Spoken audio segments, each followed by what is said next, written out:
बड़ चश्मा लगा के पागल बननी बुका कोने की चला के तहार का छाती फट। अरे तो फाटी ना अखिया पर बड़े बड़े चश्मा लगा के पागल बनई बुका कोने की चला के अच्छा पानी साटे तमाल भइल पानी पानी।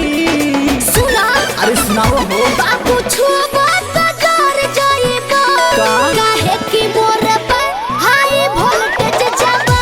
अरे तो फ्यूज हो बाबू छुबा त डर जाइबो काहे कि मोर पर हाई वोल्टेज जाबा। दूर रहो। अरे तो हमरो 12,000 वोल्टेज देवेला देवेला हाई वोल्टेज जवानी कोने की चला के हाई वोल्टेज जवानी। निकलिला जब हम बहरी अपन रूपवा चमका के अच्छा सबके नजर हमरे ऊपर भर बजरिया हमके ताके।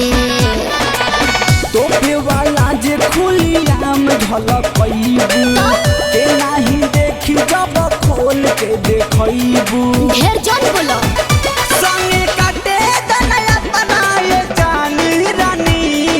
मुंह देखला हाँ हो बाबू छुबा त डर जाइबो काहे कि मोर पर हाई वोल्टेज जवानी। बाबू छुबा त डर जाइबो काहे कि मोर पर हाई वोल्टेज जवानी।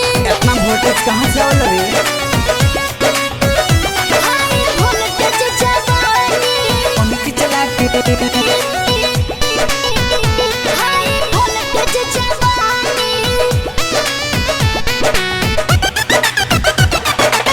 हमरा जैसन केहू नइखे हम तो बनल बानी एक पीस हो। केहू कहे जानू केहू कहे मैडम केहू मिस हो। अरे तो सुना छोड़ा झमेला खेला आगे बढ़ाओ अच्छा।